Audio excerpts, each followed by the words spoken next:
So how many people have ever been so upset by something that someone said or did to you that you couldn't stop thinking about it, couldn't get out of your mind to the point it affected your concentration and sleep? Anybody ever been that disturbed by what somebody did? And how many people have ever made a mistake? I mean, you messed up big time and you beat yourself up for it for weeks, months, maybe even years. Anybody ever beat yourself up badly for something? Anybody ever have a tough time forgiving or even refuse to forgive somebody because of what they did or said? Okay, 2 of us, great. Last one. Have you ever had somebody do something to you and it hurt you so bad that you secretly plotted revenge or wished bad things upon them? All right, just 3 or 4 of us. All right. So it kind of reminds me of this story of these 3 guys, and they're having a bowl of soup each on this patio, and these flies come by, and a fly lands in each of their 3 soups. And the first guy, he just calmly scoops out the fly with his spoon and loses a little bit of his soup. The second guy was a little more aggressive. He blew the fly out and lost a little more soup. The third guy was really angry. He was really angry. He didn't want to lose any of his soup, so he picked up the fly by his wings and said, "Spit it out! Spit it out! Every last drop, spit it out!" You know, I believe that nothing in this life diminishes or deprives us of our peace, our joy and happiness than holding on to resentment, of holding on to bitterness and blame, of holding on to judgment and condemnation, of holding on to anger and hatred. Nothing disturbs the calm peace of our soul more than holding on to a grudge and holding on to the pain of the past. And I also believe that nothing frees us from these negative feelings, destructive thoughts, and toxic emotions like the power of forgiveness. Forgiveness is healing, and forgiveness is absolutely liberating, and it helps us get unstuck from where we might be holding on to the past to move on to live our lives more positively, more peacefully, and I believe more powerfully. The gift of forgiveness is really the gift of freedom. You know, and I'll tell you, while I believe that freedom is liberating and healing, I also believe it is the hardest, it is the most difficult, and it is the least liked of all spiritual practices. Forgiveness, to me, is a spiritual equivalent of eating broccoli, cleaning out the garage, or going to the dentist. You know it's good for you, but, you know, you rather put it off because it's something that's just not pleasant. I mean, even the word forgiveness, when you hear the word forgiveness, I mean, does that create a lot of warm fuzzies for you?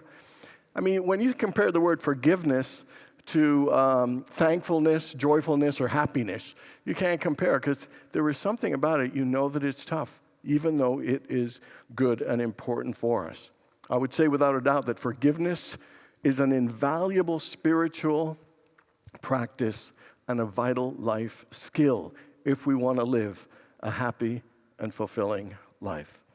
Last week we started a 4-week series entitled The Foundation of Fulfillment. Because every one of us is always out chasing happiness. We want to be happy, But happiness can really be fleeting because sometimes when things go our way, we're happy, and when they don't go our way, we're unhappy. And I read an article that said that the most important way to be happy is instead of pursuing happiness, it's to find fulfillment. Because there's something deeper about fulfillment. That there's something more enriching about fulfillment. You know, it is about meaning. It is about values. It is about a sense of purpose. It's about overcoming and achieving and making a difference.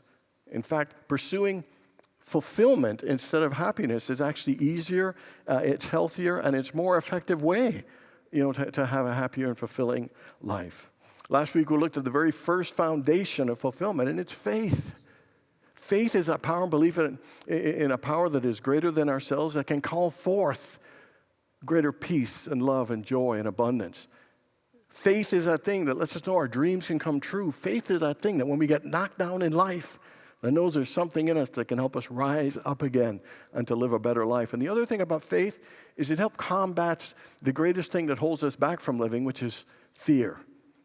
The more faith we build up and make stronger, that the less and less we let fear control and guide and hold us back from living.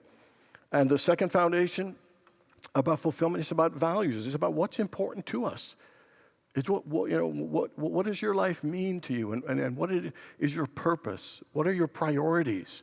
Because when we are driven by those types of things, then even when life isn't fun or isn't going our way or it's tedious or difficult, we still find meaning and value and a sense of purpose in all the things that we're going through because we know our why, and we can get through whatever how is happening into our lives. Today we're going to look at two more foundational principles, and they are forgiveness and letting go. And I would just have to say, I think you already know this, these are not fun, but they are valuable and they're hugely important if we want to live a more fulfilling life. So let me ask you, why do you think forgiving is so hard? Here are some reasons I think. The first one is, it's hard to forgive because we have this idea that we want to get even. We have this idea that if I just get that person back, it'll make me feel better. Then we'll be square. We sometimes think in the eye for an eye, if they do it for me, I have to do it back to them, or otherwise I won't feel good. They'll have something up on me. The second one, kind of related, why it's hard to forgive is because we have this idea of justice where we think they should be punished. They shouldn't get away with it just like that for what they did or what they said. They shouldn't get a free pass. And our version of punishment is hating them. Our version of punishment is never talking to them or thinking them or not forgiving them. The third reason it's hard to forgive is because we sometimes perceive forgiveness as a weakness. And we don't want to seem like we're weak. We don't want to seem like we're doormats. We're already hurting. We don't want to, be taken advantage of even more. So we think not forgiving in some way protects us and keeps us safe. The fourth one is that we think forgiving means we're condoning the behavior. No, forgiveness is just releasing the hurt and the pain. It's not saying the behavior was appropriate. It is not saying that it was okay. And then the fifth one is that we think forgiving means that we got to be chummy and pally with them, and have lunch with them and stuff. And it's you release it. And sometimes it's important to set boundaries. Sometimes that person, is someone we shouldn't have a relationship with. And then the final one is why it's hard to forgive is sometimes we enjoy blaming other people. And even if it is their fault, sometimes it's a nice excuse about why our life isn't going as well as we want it to. And it sometimes absolves us of the full responsibility of our own lives, which can sometimes scare us. The word forgiveness in Jesus' language, Aramaic, means to loosen, to untie, and connotes this idea of freeing ourselves to be able to move forward. In the book of Luke, it says, forgive and you will be forgiven. And what's that saying is that when we forgive, we actually free ourselves from bitterness. We free ourselves from regret and resentment and the hurt and pain that we might have experienced. You remember in Matthew when Peter said, Jesus, how many times should I forgive? As many as 7? And Jesus said, no, as many as 70 times 7. And Jesus wasn't exactly going for a number here, but in the Bible, the number 7 represents completion. So that when he said 7 times, 70 times 7, is that he's saying is to completely and fully give all the time, every time. That forgive when you want to feel peace and when you want to move on with your life, which is every time. He's talking about a consciousness of forgiveness, of perpetually letting go of the things that can keep us stuck in the past, keep us stuck in pain, and keep us stuck with some toxic thoughts and emotions. And so we have to be constantly freeing ourselves, a mindset of forgiveness about releasing and not holding on to the things and the hurts that we perceive that others do. Don't let it build up. So the 4 things that make forgiveness possible. Number 1 is that we have to decide to reclaim our power. When we hate somebody, we are actually giving them some of our personal power. We are saying that our happiness part of it is in their control. And so what we need to do is to decide to reclaim our peace, reclaim our power, to take back our personal power, and to be fully responsible for our lives. Forgiveness is about freeing ourselves. The second thing is to choose to have compassion. We can't have and this is where it starts getting harder, is to have compassion for that person. We don't know all of their story. We don't know. We know that they're acting from some place of hurt. And even though they acted in an inappropriate way, we need some level of compassion to realize that they're children of God. and just like us, and mess up just like us, and could use some healing and some understanding. And part of that is to have compassion for ourselves, for what we went through and are going through as well, and give ourselves the support that we need. The third one is to rise to divine. You know that line, to err is human, to forgive divine. It is to rise to that, and forgive means to give for. So you give love for the hurt. So if you got hurt, but you give back love.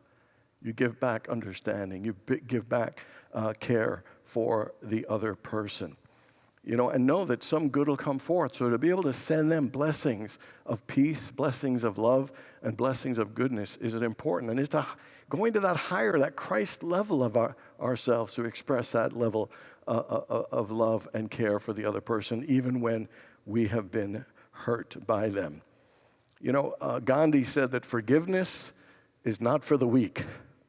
Forgiveness is an attribute of the strong. And this is that part of the spiritual practice that's hard, is when someone has hurt us, it's difficult for us to send love, to send them peace, to send them blessings. But that is that high spiritual level of our Christ selves that we have to demonstrate, to send forth that if we want to experience the healing and the peace to really move forward with our lives. And then the final one is to lovingly release them to their highest good and lovingly release ourselves to our highest good. It is choosing to move forward beyond this, to say this thing isn't going to define my life or hold me back. I'm going to lovingly release them to their highest and lovingly release myself to the highest. And so forgiveness is an incredible liberator, healer, and freer of ourselves to go forth and to live our lives. And the other thing, not only does it liberate us from our own pain, but it expands our capacity to love. It expands our capacity for compassion and understanding of others and still choosing to send them love. So it is a powerful but difficult spiritual practice that opens our heart to be able to send love to everyone. Because if we can send love and good wishes and release people who have hurt us, then we can expand our hearts to love everyone and every people. This forgiveness thing really weighs us down if we keep holding on to resentments and bitterness and blame. I've known a family where two sisters didn't speak for 30 years. I mean, we can hold on to these grudges. We can hold on to these resentments. And what it does is weighs us down from living and enjoying our lives as fully as we can. So I want you to think, who is somebody that you have forgiven in your life? Think back to that.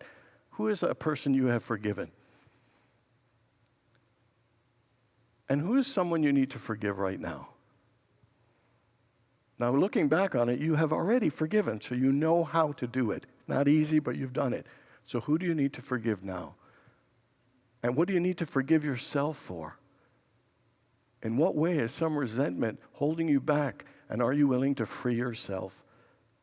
And so those steps are, again, is you got to be willing to reclaim your peace and reclaim your power. You need to have compassion for yourself and that person. You need to rise to your divine and send them love, send them peace, send them blessings of good. And then you need to lovingly release them to your highest good and release yourself. Every one of us is going to say something that's going to hurt someone, and we will have people say and do things in our lives that will hurt us. That our ability to free ourselves from the past and to forgive is vital if we want to live a fulfilling life, is vital if we want to move on to greater joy and greater happiness and success. One of the greatest gifts we can give ourselves is the gift of forgiveness, because it is the gift of freedom and it is the gift of peace. The second important foundation of fulfillment is letting go. Letting go is tough for us because as a culture, we like to hold on. We hold on to so many things. How many people right now have some clothes in your closet that you don't wear or don't fit, but you're still keeping it? Anybody have anything like that? I know I'll fit into it again one day. So anybody have like exercise equipment or appliances or old furniture that you haven't used and you still have it? You're still holding on to it for some sentimental reason. Do you know one of the largest growing industries in our country is storage? We want to keep our stuff. I know somebody who's had stuff in storage for 6 years. 6 years. They could have bought new stuff with all the amount of thing they paid. We got a TV show named Hoarders because we love to hold on to stuff. Here, and we think, well, I better save that because, I might need it one day. We got all kinds of excuses why we hold on. And it is much deeper than just about clothes, because we hold on in general ways, hold on to old dreams. We hold on to relationships that are unhealthy. We have attachments. We hold on. I have to have this house, or we have to have this go this way or that way. I don't know if you ever saw the TV show The Prophet. It's about a guy who comes and helps businesses. And the number one thing that has all businesses fail and struggle is an unwillingness to, an attachment to the old way of doing it, and an unwilling to let go and do something in a new and different way. There are all kinds of things that we hold on to. We hold on to limiting beliefs, like life is unfair. We hold on to habits, like smoking or biting our fingernails. We hold on. You know why? Because at some level, we think holding on will keep us safe. Holding on is a better way. And in some ways, letting go is scary. Suppose I let go and everything falls apart. Suppose I let go and I lose everything. Letting go is terrifying, because letting go feels like, I'll be facing the unknown, that I won't be okay. Michael Beckwith said 100% of spiritual growth is about letting go. And you know why? It's because our nature is divine. We are amazing, talented, beautifully, wondrously made, amazing spiritual beings, created in the image and likeness of God, the light of the world. This is our nature. It's magnificent and unlimited. And yet we have been taught and conditioned, and we pick up all these false beliefs about ourselves that we begin to believe. That we're not good enough. We're not lovable enough. That there isn't enough for me. We have all these things of poverty consciousness and fear and lack, that is attached to us, and we're still holding on to some of those beliefs and living out of lack, so we're afraid to let go of them.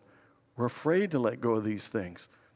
Kind of reminds me of this guy, Jack, who was hiking one day, and he came close to the edge, and he slipped off, and he fell, like 100 feet, and grabbed onto this branch, and below was another 200 or 300 feet, and he was terrified.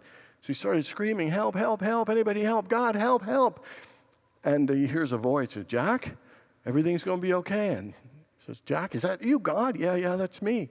Just listen to everything I say, and everything's going to be, God, if you help me, I promise, I'll go to church, I'll give the church lots of money. I'll do anything you want, anything you want, just say it, and I'll do it. And God says, let go. And Jack says, huh? And God says, let go, and everything will be okay. And he looks down, he sees how far it is, and he goes, help, help, is there anybody else up there? Letting go scares us. I mean, it sounds simple, but there's a lot of things we hold on that aren't healthy, aren't supportive of ourselves. And you know what the number one principle behind the ability to let go is? Trust. Do you trust that everything's going to be okay? Do you trust that God loves you enough and God has a plan for you, that if you let go of this, whether it's a limiting belief or whatever, a relationship, whatever, that there'll be something greater and better? Proverbs says, trust in the Lord with all your heart, and lean not to your own understanding, but in all ways acknowledge him, and he will make clear your paths. Letting go is more powerful than you realize. It liberates us, and it opens us to the unlimited goodness and possibilities of God. Sometimes when we hold on so tight, we're actually limiting and repelling the very good that we desire. But to let go, even of our dreams, to let go of our problems, to let go of our fears and our concerns, to let go of the fear, whatever it is, can you just let it go to God? To just let go and let God. Because what happens, a peace comes, a reassurance that you're loved and everything's going to be okay. And it opens the way for other greater possibilities or ideas. And the other thing about letting go, there's no past or present. There's only now. And we are powerfully in the present moment. we are aware and more engaged and more alive in life, the more we're willing to let go. I would say this is my favorite and most consistent meditation that I do. It's not asking for this and that. It's letting go and giving way to allow the wisdom of the divine to come forth. And it is in the letting go and the trusting that we open ourselves to know that God loves us. And if you're willing to let go, we can open our lives to so much more. That our dreams will come true, our hurts will be healed, the more we're willing to let go and let God. Now, I want to tell you about a second practice. Anybody ever read David Hawkins' book, Letting Go? I mean, it is a really, really cool book. And here's one of the things he says, is that when we hold on, the things that's the most damaging of what we hold on to is the emotion and the feeling. That feeling of betrayal, or that feeling of hurt, or that feeling of fear. Whatever it is, that's the thing that he says that we need to be able to let go of. But his thing about letting go is the best way to let it go is to actually welcome it, to actually bring it in so it could move through and we can be freed of it and let go. So here's the 4 ways that he says about letting go of practice. The first is think of a feeling you want to let go of. And maybe it's sadness or hurt or betrayal, but just recognizing I'm feeling sadness or I'm feeling hurt or betrayal. Just acknowledging what it is. And the second thing is to allow yourself to feel it, to feel that sadness. And actually to notice in your body where you feel tight or upset and just be aware. Let yourself feel it and be aware and try your best to relax your body. And to feel it and relax to it. Let me give you a scripture that kind of describes it. 23rd Psalm. Yea, though I walk through the valley of the shadow of death, I will fear no evil, for thou art with me. Yea, though I walk through the valley of sadness, or walk through the valley of betrayal, or the valley of hurt, that I will fear no evil, for thou art with me. So you can actually allow yourself to feel a feeling of hurt or betrayal or pain and relax into it, be aware of it, and walk through that valley. And what he says is it begins to cleanse and move through you. And you know that line, what we resist persists? It's exactly what it's saying. That the best way to let it go is to let it move through us. And then the third question is to ask is, could I let this go? And that's to check in to make us realize we have a choice, that we are empowered to free ourselves. And the last one is, would you be willing to let it go? Meaning, would you be willing to stop telling the story or keep making excuses? And would you be willing to use that energy to help you actually move forward and utilize it to live your life in a newer and greater way? Forgiveness is not, and letting go is not easy. But I'll tell you, it's one of the most valuable and important things if you want to move your life to another level of living, to a higher level of fulfillment. How many people ever drove your car with your emergency brake on? Anybody ever had that experience? Your car will still go forward, but it's a lot of wear and tear, and you can feel the resistance and its sluggishness.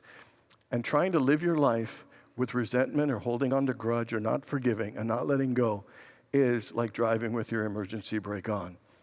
It wears on us on our inside. Even though our lives look like it's moving forward, the inside is not going as well.